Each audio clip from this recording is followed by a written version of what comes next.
लेकिन याद रखना कि ये आज़ादारी ना रुकी थी और ना ही रुकेगी। क्यों? ज़माने वालों ने बहुत ही कोशिश की, जालिम एक से एक आया, उसने जुल्म किया आज़ादारी के ऊपर, आज़ादारों के ऊपर उसने जुल्म किया, लेकिन आज़ादारी नहीं मिटी। पूरी हुकूमतें आज़ादारी के खिलाफ हो गई, लेकिन आज़ादारी नहीं मिटी। यहाँ तक कि जनाबे ज़ैनब ने यजीद के घर में फर्श अज़ा बिछा के यजीद से बता दिया, ऐ यजीद याद रखना कि ये जो फर्श अज़ा आज मैंने तेरे घर में बिछाया है, ये फर्श अज़ा ता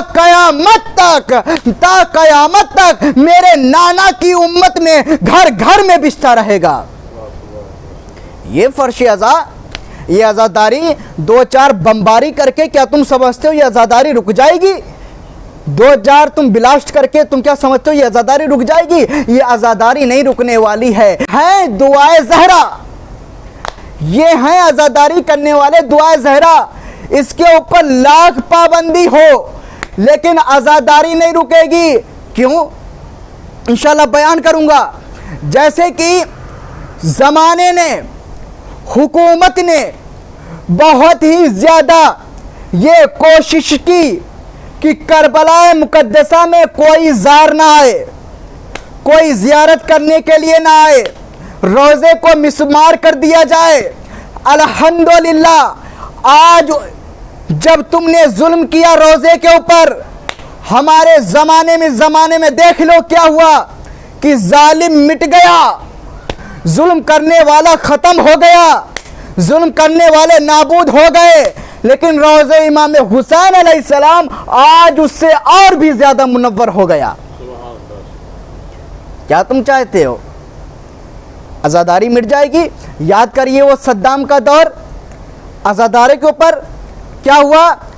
कहाँ जा रहे हो ज़ियारत करने के लिए?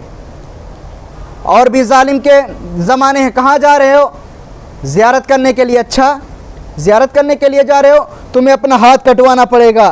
हम हुसैन के आज़ादार हैं, अपना हाथ कुर्बान कर देंगे।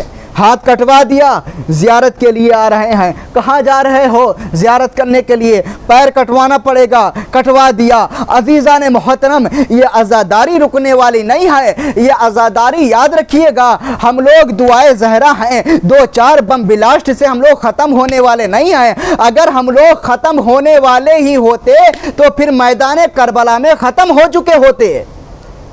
लेकिन हमारी ज़िंदगी का इसमें वजूद होना इस बात की दलील है कि हम मिटने वाले नहीं हैं। तो अज़ीज़ान मोहतरम, अब हम आपको एक जुमला सुनाते चलते हैं। ज़ियारत वारिसा में हम पढ़ते हैं क्या? या लैतनी कुन्तो माकुम फाफूज़ा माकुम।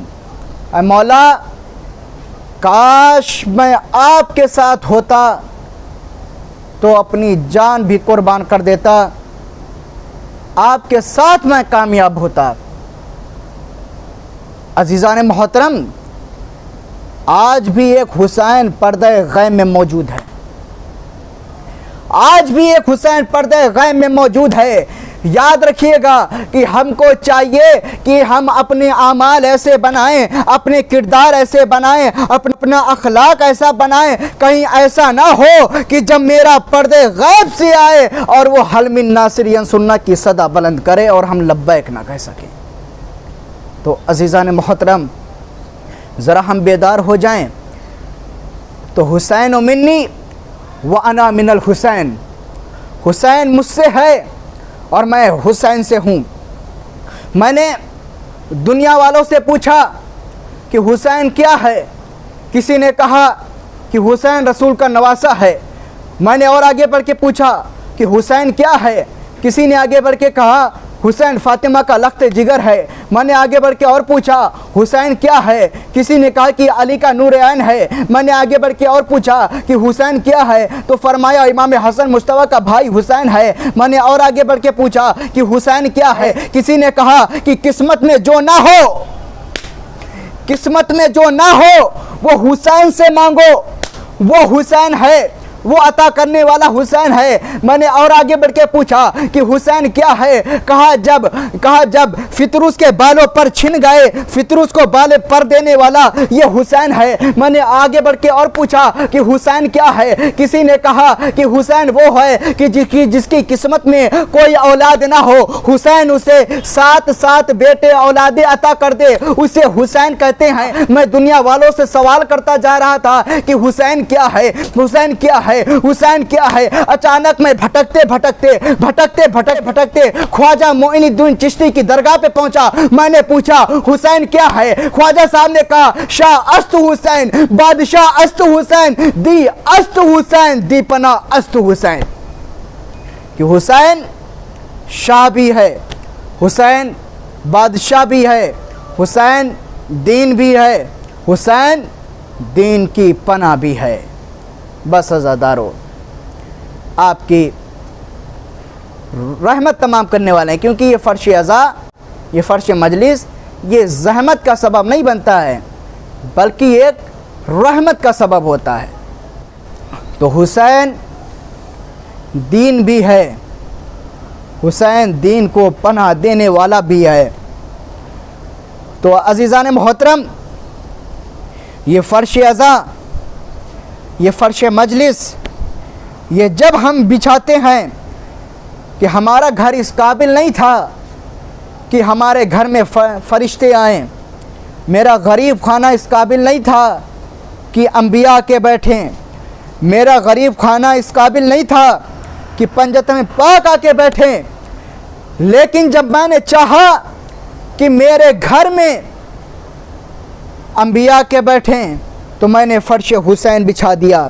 जब मैंने चाहा कि मेरे घर में अहले बैत आके बैठें, मैंने फ़र्श हुसैन बिछा दिया। जब मेरा दिल चाहा कि मेरे घर में अहले बैत आ जाएं तो मैंने फ़र्श हुसैन बिछा दिया। मेरे गरीब खाने में जब मैंने चाहा कि अंबिया और फ़रिश्तों का नुज़ूल हो जाए, रहमतों की बारिश हो जाए, मैंने फ़र्श हुसैन बिछा दिया।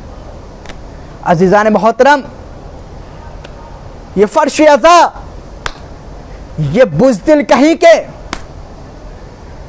ये जो हरामी लोग हैं, ये लोग जो चाहते हैं कि हम आज़ादारी पे बमबारी करके आज़ादारी को मिटा देंगे, ये मिटने वाली नहीं है। हम इमाम हुसैन अलैहिस्सलाम ने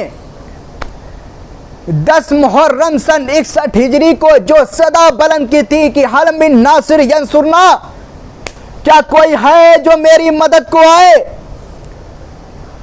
आज करोड़ों ज़ायरीन इमाम हुसैन अलैहिस्सलाम की मुख्तलिफ ज़बानों में, मुख्तलिफ लैंग्वेज में, अदर लैंग्वेज में लब्बैक या हुसैन कहते हुए इमाम हुसैन अलैहिस्सलाम की तरफ कदम बढ़ाते हुए आते हैं।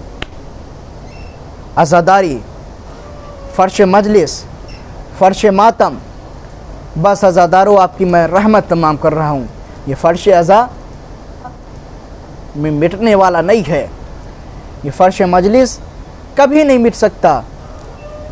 पंजतन पाक बैठे हुए थे,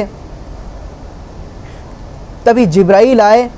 आने के बाद रसूल खुदा की आँखों से आंसू जारी हो गए। जब आंसू जारी हुए हैं तो जनाब फ़ातिमा ज़हरा सलामुल्लाह अलैहा ने सवाल किया, बाबा जान आप रोते क्यों हैं? आप हुसैन को जब भी देखते हैं आपकी आंखों से आंसू जारी हो जाते हैं। कहा मेरी बेटी, ये वो गरीब है जिसको करबला में 3 दिन का भूखा प्यासा शहीद किया जाएगा। तभी जनाब फ़ातिमा ज़हरा कहती हैं, बाबा क्या उस वक्त आप मौजूद होंगे? कहा उस वक्त मैं मौजूद ना हूँगा। कहा क्या अली होंगे? कहा अली भी नहीं होंगे। कहा क्या हसन होंगे? कहा हसन भी नहीं होंगे। तो अजीज़ान मोहतरम जनाब फ़ातिमा ज़हरा कहती बाबा क्या उस वक्त मैं मौजूद होंगी, लेकिन रसूल खुदा कहते हैं मेरी लख्ते जिगर है, मेरी नूर ऐन, उस वक्त आप भी मौजूद ना होगी। इतना सुनना था। शहजादी तड़प गई, तड़प के कहती हैं अरे बाबा जान जब कोई ना होगा तो इस गरीब हुसैन को फिर कौन रोएगा। तभी रसूल खुदा कहते हैं ऐ मेरी बेटी तुम परेशान ना हो, ऐ मेरी नूर ऐन तुम परेशान ना हो। खुदावंदे आलम एक ऐसी कौम को पैदा करेगा कि जिसके जवान हुसैन के जवानों का मातम करेंगे, जिसके ज़ईफ़ हुसैन के ज़ईफ़ों का मातम करेंगे, जिसके बच्चे हुसैन के बच्चों का मातम करेंगे, जिसकी बेटियां हुसैन की बेटी का मातम करेंगी, जिसकी बहनें हुसैन की बहन का मातम करेंगी, गिरिया करेंगी। हाँ बस अज़ादारो आपकी रहमत तमाम हो रही है। अजरकुम अल्लाह ज़हरा, खुदा तुम्हें कोई गम ना दे सिवाय गम हुसैन के। अज़ादारो मालूम है 2 मुहर्रमुल हराम आ चुकी है। हुसैन का काफ़िला जब वारिद करबला हुआ है ना, करबला में जैसे ही वारिद हुआ हुसैन ने पूछा कि ये कौन सी जगह है। किसी ने इसको नैनवा कहा, मुख्तलिफ अल्फाजों में इसके करबला के नाम बताए। तभी किसी ने कहा कि इसको करबला भी कहते हैं। हुसैन ने कहा अच्छा तो ये वही मुसीबत की जगह है। हुसैन ने कहा अच्छा ज़रा यहाँ से मुझे यहाँ की ज़रा मिट्टी उठा के दो। जब मिट्टी उठा के दी गई तभी हुसैन ने अपने गिरबान से एक खाक की पोटली निकाली। निकालने के बाद उसी खाक को खाक करबला से मिलाया। मिलाने के बाद अजीज़ान मोहतरम ये जो हुसैन ने जो मिट्टी अपने गिरबान से निकाली थी ना, ये वही मिट्टी थी कि जिसको जिब्राइल ने रसूल खुदा को अता की थी कि आ रसूल तुम्हारा लखते जिगर हुसैन जो है इसी सरजमीन करबला पे 3 दिन का भूखा प्यासा शहीद किया जाएगा। ये वही मिट्टी थी। तभी हुसैन ने उस मिट्टी को जब मिलाया ना तो उसी मिट्टी को आपस में मिलाया, वही खुशबू आ रही थी। हुसैन का काफिला 2 मुहर्रम को वारिद करबला हुआ। जब वारिद करबला हुआ है ना, शहजादी ज़ैनब के तड़पने की ज़ोर से आवाज़ आई। तभी हुसैन आगे बढ़ के जब आगे बढ़े हैं ना, कहती हैं मेरी बहन ज़ैनब तुम रोती क्यों है, क्यों यहाँ पे गिरिया कर रही हो। तभी ज़ैनब कहती हैं भैया हुसैन मुझे यहाँ से मेरा दिल बहुत घबरा रहा है, मेरी बेचैनी बढ़ती जा रही है। ऐसा लगता है कि जैसा मेरा भाई जुदा हो जाएगा, जैसे मेरा अकबर मुझसे जुदा हो जाएगा। ये ज़मीन मुझसे मेरे कासिम को छीन लेगी, ये ज़मीन मेरे अब्बास को मुझसे छीन लेगी। हाँ अज़ादारो इसी सरज़मीन करबला ने हुसैन के अकबर को भी छीन लिया, ज़ैनब के भाई को भी छीन लिया। सयालमुल्लज़ीना ज़लमू अय्युन क़ल्बे मुनक़लिबून इन्ना लिल्लाहि व इन्ना